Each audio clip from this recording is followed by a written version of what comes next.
My sister moved in with Dad after her divorce and took advantage of him for years. I confronted her and now she's turned the family against me.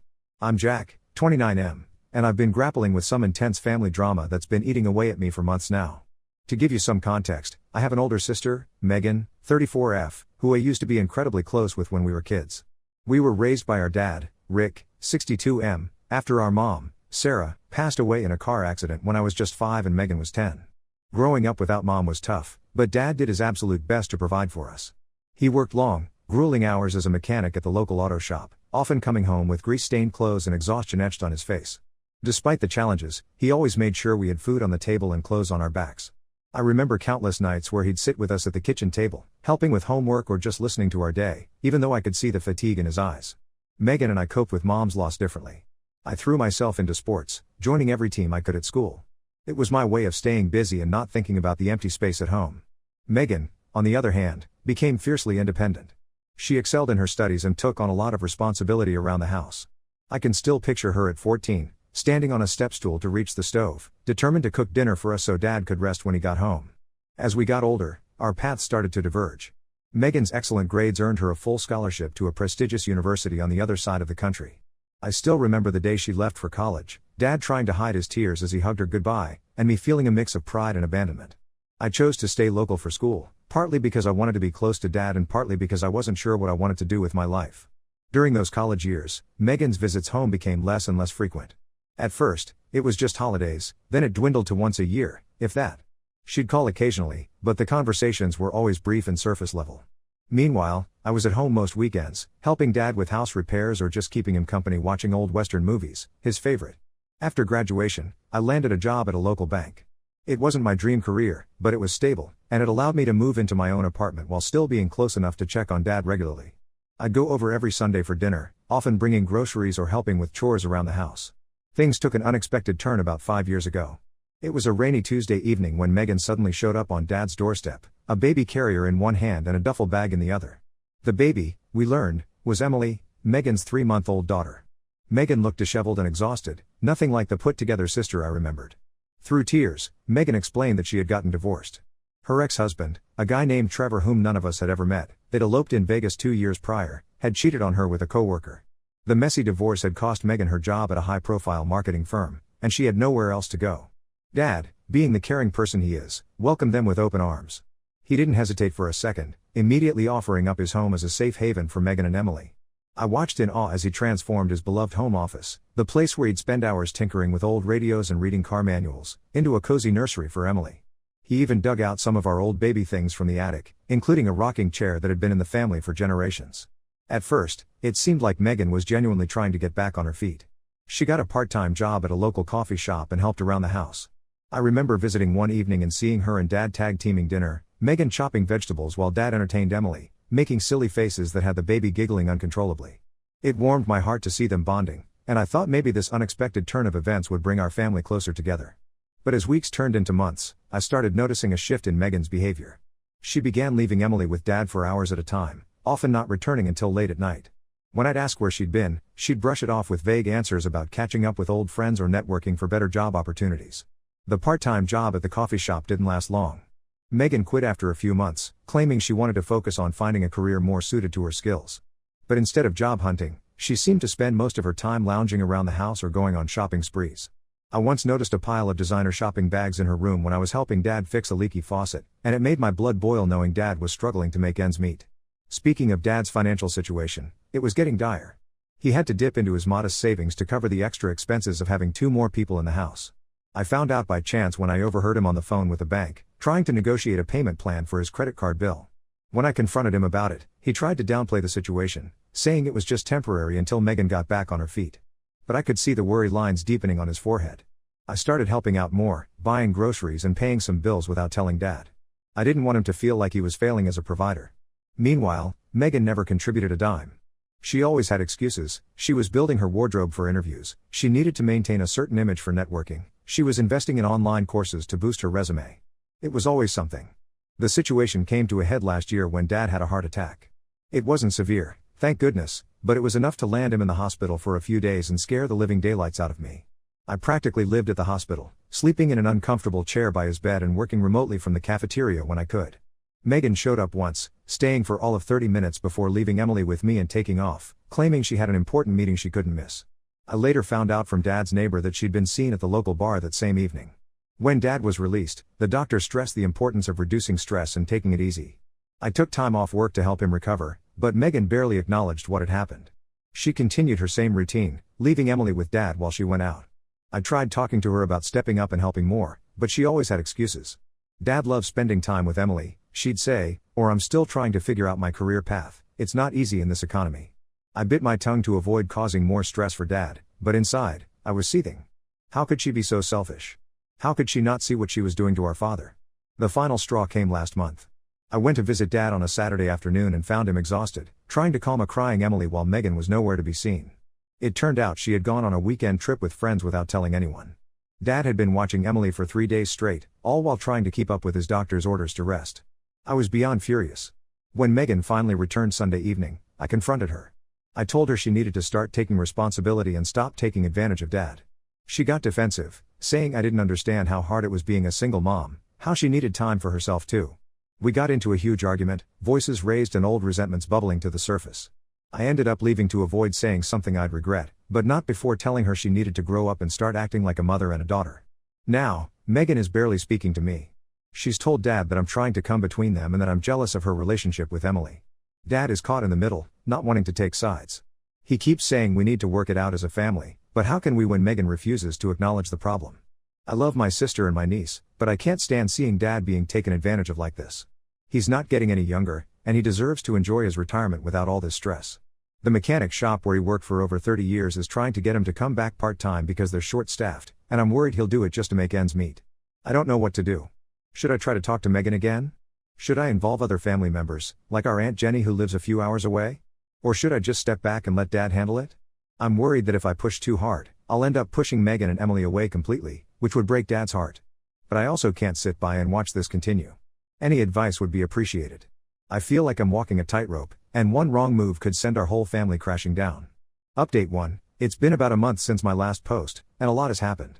I want to thank everyone for their advice and support. Your comments really helped me gain perspective on the situation and gave me the courage to take action. After much deliberation, I decided to have a serious talk with Dad. I went over to his house one evening when Megan was out with Emily at a Mommy and Me class, one of the few responsibilities she'd taken on recently.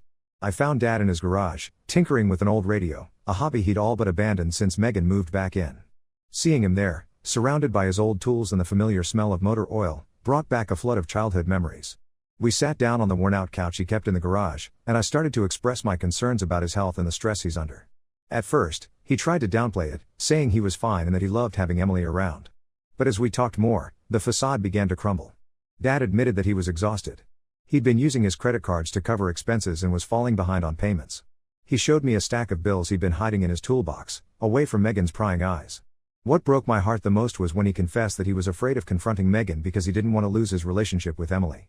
"She's all I have left of your mother," he said, his voice cracking. I realized then that the situation was even worse than I thought. Dad had always been our rock, the one who held everything together. Seeing him so vulnerable and defeated was a wake-up call. I told Dad that we needed to set some boundaries with Megan, for his sake and for Emily's. He agreed but was nervous about how to approach it. We decided to have a family meeting. I called Megan and told her we needed to discuss some important matters.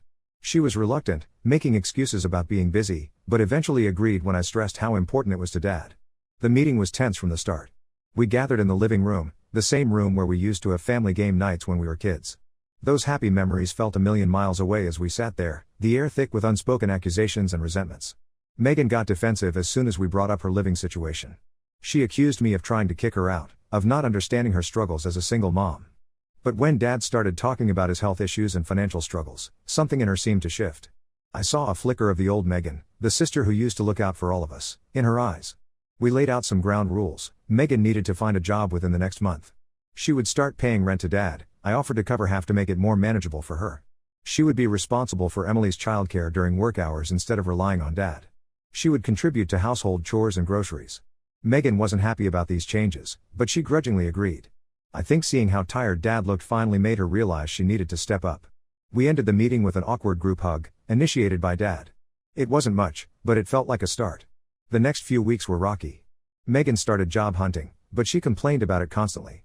Every dinner conversation seemed to revolve around how unfair the job market was or how her skills were being undervalued. But, true to her word, she did start helping more around the house. I'd stop by to find her doing laundry or cooking dinner, Emily playing nearby in a playpen. About 3 weeks after our meeting, Megan got a job at a local marketing firm. It wasn't her dream job, but it was a start. She also enrolled Emily in a nearby daycare center. I remember the day she started her job. She looked nervous but determined, dressed in a suit we'd found at a consignment shop. Dad and I both gave her pep talks before she left, and for a moment, it felt like we were a team again. Things seemed to be improving.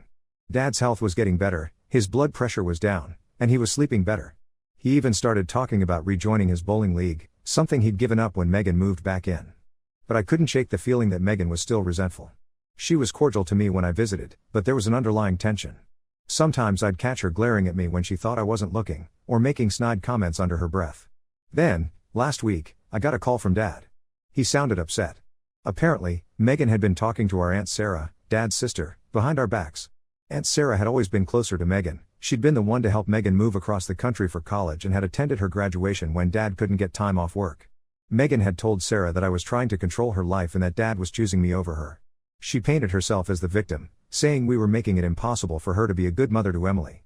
Aunt Sarah, only hearing one side of the story, called Dad to express her concerns. She told him he shouldn't let me come between him and Megan, that family should stick together no matter what. I was furious. After everything we'd done to help, Megan was still playing the victim. It felt like a betrayal, not just to me but to Dad as well. Dad was upset too, but he didn't want to confront Megan about it. "We're finally in a good place," he said. "I don't want to rock the boat. Now I'm at a crossroads. Part of me wants to confront Megan about her behavior, to call her out on her manipulation.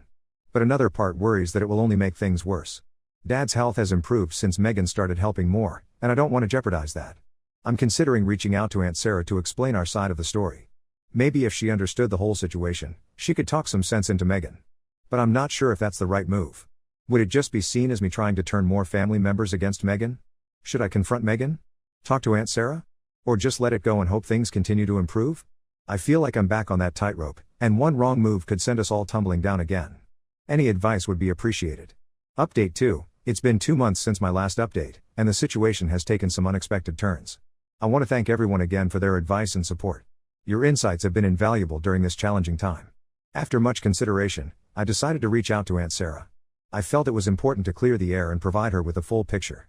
We had a long phone conversation where I explained everything that had been going on, Dad's health issues, the financial struggles, and the steps we'd taken to improve the situation. I made sure to emphasize that our goal wasn't to punish Megan, but to help her become more independent for her own good and Emily's. Aunt Sarah was surprised. Megan had painted a very different picture. She thanked me for being honest and promised to talk to Megan. I felt a weight lift off my shoulders, hoping that maybe Aunt Sarah could get through to Megan in a way that I couldn't. A few days later, Megan confronted me. She was angry that I had spoken to Aunt Sarah, accusing me of trying to turn the family against her. We had a heated argument where a lot of long-buried feelings came to the surface. Megan revealed that she had always felt like I was Dad's favorite, and that she resented how close we were. She felt like moving back home had made her feel like a failure, and my involvement had only made it worse. I was shocked. I had no idea she felt this way.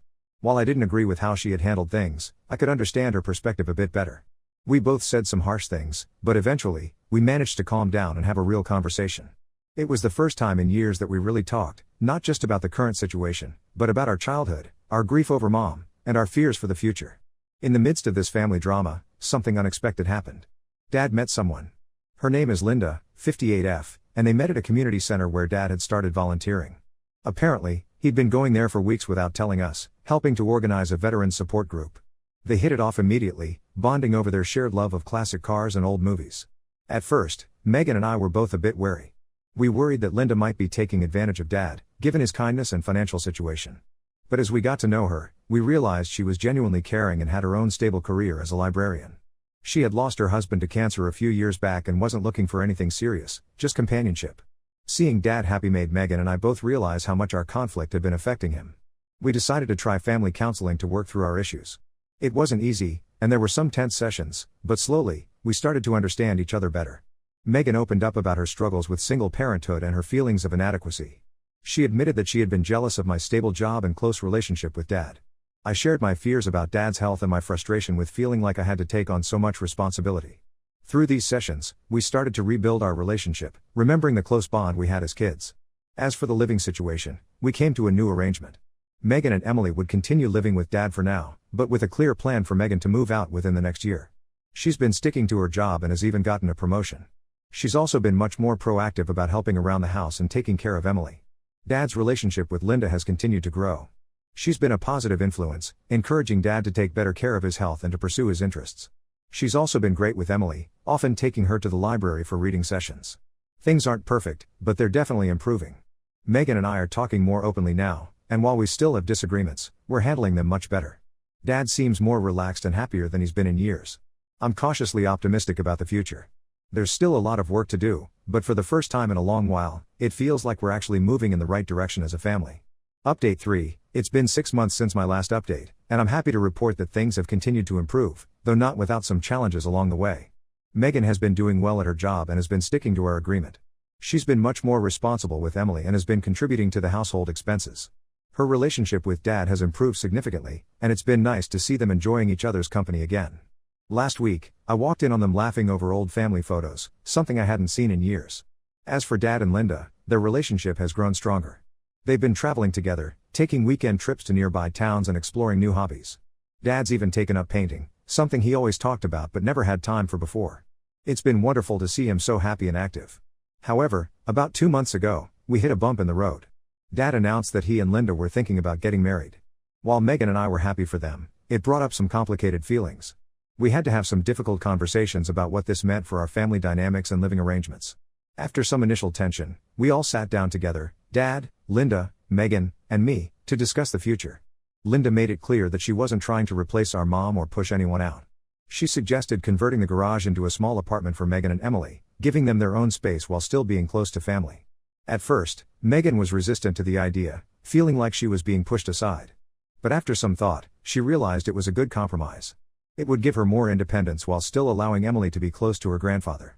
We've spent the last couple of months working on the garage conversion. It's been a family project, with all of us pitching in. Even Emily has been helping, excited about decorating her new room. The process hasn't been without its arguments and stress, but overall, it's brought us closer together. Megan is set to move into the new apartment next month. She's nervous but excited about this new chapter. She's been working hard to save money and is even talking about going back to school part-time to finish her degree. As for me, seeing all these positive changes has helped me relax a bit. I've been able to focus more on my own life, even starting to date someone new. Dad's wedding to Linda is planned for the fall, and we're all looking forward to it. Looking back on where we were a year ago, it's amazing to see how far we've come. There have been plenty of difficult moments and heated arguments along the way, but we've managed to work through them as a family. I'm proud of how we've all grown and adapted. I know we'll face more challenges in the future, but I feel like we're better equipped to handle them now. We're communicating more openly, respecting each other's boundaries, and supporting one another in a healthier way. Thank you all for your support and advice throughout this journey. It's been a tough road, but I'm grateful for where it's led us.